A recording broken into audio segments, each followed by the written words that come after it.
Banks was on his way to becoming the biggest artist from Toronto since Drake. But right before he had the chance to blow up, two shooters caught him outside a party and left him paralyzed from the neck down. And this is the wild and tragic story of how it all happened. Robin Banks' parents came to Canada from Somalia and ended up living in one of the wildest areas of Toronto called Driftwood. They tried to keep him out of the streets with sports, and for a while it looked like Robin had a real future on the soccer field. He was a star athlete and probably could have taken it far, but Robin knew from an early age that he wanted to hit the studio. He stopped playing soccer and started recording music as a teenager, but he had to stay on the grind for a few years before anything popped off. The first time his name started buzzing was when he dropped the track Don't Try Me in 2014. Robin's parents wanted to keep him away from the trenches, but in a place like Driftwood, it's tough to avoid the street life. Don't Try Me is a raw drill track, and in the video, Robin was hanging with a bunch of Driftwood Crips while dropping bars like, I got youngins ask for blow. Killers all around, you ain't know. Don't try me, nigga, cause I'll bring gun smoke. Don't take my niggas as a joke. Don't try me, nigga. You getting ID'd, nigga. If you an op, you getting dropped. You getting IV'd, nigga. The Driftwood Crips are one of the most notorious gangs in Toronto. They've been around for decades and are responsible for some of the worst crimes in the city. Back in the day, the Driftwood Crips split into two sides, Uptown and Down Bottom, but they were all in the same crew and didn't have any beef.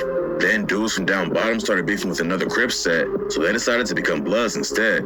Switching up like that caused a massive split in the city, and the Down Bottom Bloods have been at war with the Driftwood Crips ever since. The cops tried taking down Driftwood back in 2007. They launched a massive investigation that ended with 95 Driftwood Crips getting booked, including the three brothers who were calling all the shots. P-Dog, Bean, and Jello have been running the streets of Driftwood for years, and the cops called them the three generals of the crew. It was a massive takedown, and the cops thought they ended the Driftwood Crips for good. But by the time Robin Banks was coming up, they were already back in action, and a lot of the OGs were on the street again. And on Don't Try Me, he shouted out the set and rapped, around tigers, lions, bears, and apes. Rip a man half, that's what we do to snakes. And rats, we treat them the same. Loaded up, cha-cha bang. Up top, Jane and Finch, I don't think another hood's the same. Robin was buzzing off the drill track, but it's tough to hit the mainstream if you're just rapping about the streets and catching ops. Only a few drill rappers have really become stars, and Robin made a smart move by switching up his style and dropping party hits like the track Up Next. Up Next was a big change from Don't Try Me. The track had more of a club feel than his early songs, and it also introduced everyone to his catchphrase TT, which stands for two turn. Up Next opened him up to a bigger audience, and Drake even showed love by using TT on an IG post. Robin was always putting on for his Somali roots, and the next track he popped off with was called Abaya Bye, which means oh my god in Somali. He also linked up with Drake's Somali homie Top 5 on the track Hall of Fame. 2015 was a massive year for Robin. He went from being an unknown drill rapper to one of the hottest new sounds in Toronto, but at the same time, he suffered a heavy loss. In June 2015, a massive party was going down in an apartment building around Queen and Dovercourt. It had been raging for 3 days straight, but everything ended when someone started letting off shots and left two dudes dead in the apartment. The situation turned into total chaos, with people screaming for their lives, hanging off of balconies to avoid getting hit, and running out of the building away from the shots. Robin's homie Wasi was wanted for the double homicide, so he pulled a TK and tried to do the race. He managed to avoid the police for a month, but when they caught up to him, the situation ended in tragedy.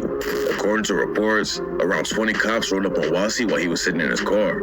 It's not clear exactly what happened next, but Wasi allegedly upped his strap, and that's when all the cops opened fire and killed him with a shot to the chest. Wasi had a lot of love in the city, and he seemed like just another dude who got wrapped up in the streets and had his life cut short. When he was just 11 years old, he was walking around Driftwood and saw a dude who had been shot and left for dead in the neighborhood. And not before long, Wasi was going in and out of the juvie system. When he was 16, he told a researcher in an interview, if that judge thought I was a monster as he described us at sentencing, the world is going to see a monster when I get out of this hellhole. This place made me a monster.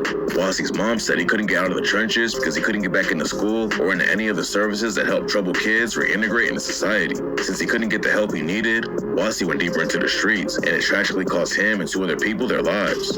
His death had a huge impact on Robin, and a few months later, he linked up with a few other Driftwood rappers for the track Was Gang and rapped, Horse Gang, fuck your feelings, so who cares if you don't feel us? All you niggas washed up, y'all be Wash Gang. My niggas super sad, we be Was Gang. Losing Wasi was hard, but the track went viral and had Robin's name buzzing even more in the industry.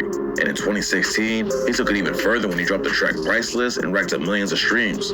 Robin was getting bigger with every new release, and fans knew it was only a matter of time before he became a certified star. Boosie Badass has always said that rappers should leave their city as soon as they pop off to avoid any drama.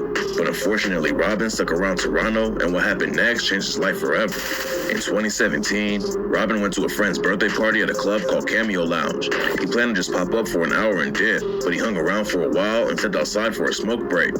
While he was outside chilling, two shooters rushed him and started letting off shots. In 2020, he told Hot Freestyle that he didn't see him coming or anything, and before he could react, he had already taken 9 shots to the legs. It was just like as soon as we stepped out smoking a cigarette, element of surprise, right? That's about it. Really and truly, you niggas shot off my legs right away. Like, I took 9 shots to the leg. Robin tried to drag himself away, but his legs weren't working. And the whole time, the shooting never stopped.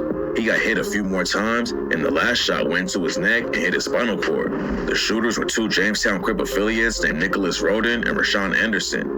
After the shooting, they hopped back in their whip and drove off, but the cops picked them up for speeding right after. They told the police they were driving away from the shooting, and that's why they were going so fast. But the cops knew something was up and decided to search the whip. That's when they found 2 guns inside and decided to book them right then. At first, it looked like the case was solved just a few minutes after Robin got hit, but the cops ended up letting Roden and Anderson go after they discovered the guns in the whip were actually fake.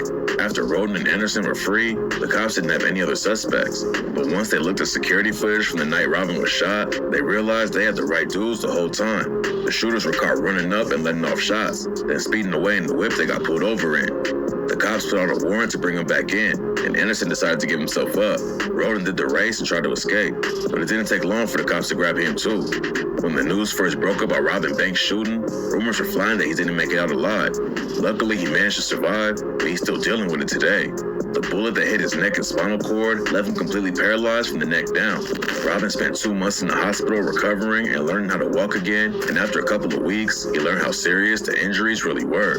A lot of people would just give up after going through something like that, but even taking the bullet to the spinal cord couldn't keep Robin down. As soon as the hospital released him, he went straight to the booth and started laying down new tracks. He kept working with a speech therapist to get his voice right, and he's been dropping new music ever since. In 2020, Roden got hit with a life sentence, and Anderson went down for 16 years over the shooting. It's still not clear why they targeted Robin. Rumors say that Roden got shot by a Driftwood affiliate a few months earlier, and he tried to take Robin out as payback. Getting shot and left paralyzed might have slowed his career down, but Robin Banks never gave up and is still getting hundreds of thousands of streams. He fought hard to keep his career alive, and now he says people message him every day, telling him how much he inspires them. You're an inspiration to a lot of people. Do I think that? I don't know, I guess so. People message me every day telling me that, so from the word of those people, I guess so. His life will never be the same after what happened to him, but luckily Robin Banks fought through the tragedy and made it out alive.